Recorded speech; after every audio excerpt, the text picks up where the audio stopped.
അവര് മുഖംമൂടി ധരിച്ചിരുന്നു. അതിനുശേഷം അവരെന്റെ കണ്ണും മൂടിയിരുന്നു.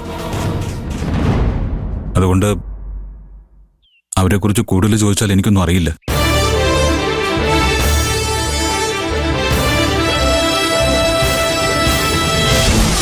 ഇനി എന്താ അതിന്റെ ഉദ്ദേശം? എന്റെ കാല് പിടിച്ച് എന്നോട് ക്ഷമിക്കണമെന്ന് പറഞ്ഞ് മാപ്പ് ചോദിക്കാനാണോ? നിനക്കാവുമ്പോ കാല് പിടിച്ച് നല്ല ശീലമുണ്ടല്ലോ. ഞാൻ പറയുന്നത് നീ ഒന്ന് ശ്രദ്ധിച്ച് കേൾക്കുന്നത് നല്ലതാ. അതിനുശേഷം എന്നോട് നീ എങ്ങനെ പെരുമാറണമെന്ന് നീ തന്നെ ചിന്തിച്ചോ. നിന്നെ ഇവിടുന്ന് പുറത്ത് വിട്ടാ നീ നേരെ നിന്റെ അച്ഛൻ്റെ അടുത്തേക്ക് പോകും. നിന്നെ ആരാ തട്ടിക്കൊണ്ടുപോയെന്ന് ചോദിച്ചാ ഗോപാലിനോട് നീ എന്ത് പറയും?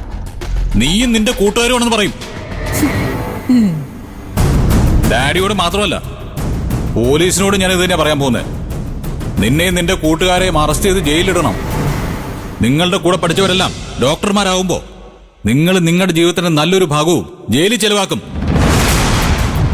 നിങ്ങളുടെ എല്ലാവരുടെയും കുടുംബങ്ങൾക്ക് ഉണ്ടാകുമെന്ന നാണക്കേട് നിങ്ങൾക്ക് ചിന്തിക്കാൻ പോലും കഴിയില്ല. നിനക്ക് ഭാഗ്യമുണ്ടെങ്കിൽ നിന്നെ അറസ്റ്റ് ചെയ്യാൻ നിന്റെ ചേച്ചി തന്നെ വരും.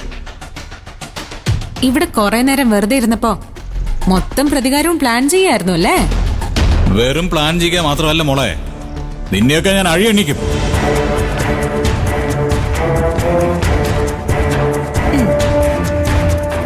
എന്നാലേ എന്നെയും കൂട്ടുകാരെ അഴിയെണ്ണിക്കുന്നതിന് മുൻപ് സഞ്ജു സാറ് ഈ ഓഡിയോ ഒന്ന് കേക്ക്. എനിക്ക് ആ ലോക്കർ ഇരിക്കുന്ന കെട്ടിടത്തിന്റെ മുക്കും മൂലം അറിയാം. അതുപോരാത്തതിന് ആ കെട്ടിടത്തിൽ ജോലി ചെയ്യുന്ന മിക്ക സെക്യൂരിറ്റിക്കാരെയും എനിക്കറിയാം. കെട്ടിടത്തിന്റെ അകത്തേക്കും പുറത്തേക്കും കയറാനും ഇറങ്ങാനും അവർക്ക് മഹിമയെ സഹായിക്കാൻ പറ്റും. ഇതൊക്കെ ശരിയാക്കി എടുക്കാൻ എനിക്കൊരു ഫോൺ കോളിന്റെ ആവശ്യമുള്ളൂ. നീ ഞങ്ങളൊന്ന് വിശ്വസിച്ചാൽ മാത്രം മതി. സ്വന്തം അച്ഛന്റെ കാശ് അടിച്ചു മാറ്റാൻ എനിക്ക് പ്ലാൻ ഉണ്ടാക്കി തരുന്ന നിന്നെ ഞാൻ വിശ്വസിക്കണം അല്ലേ?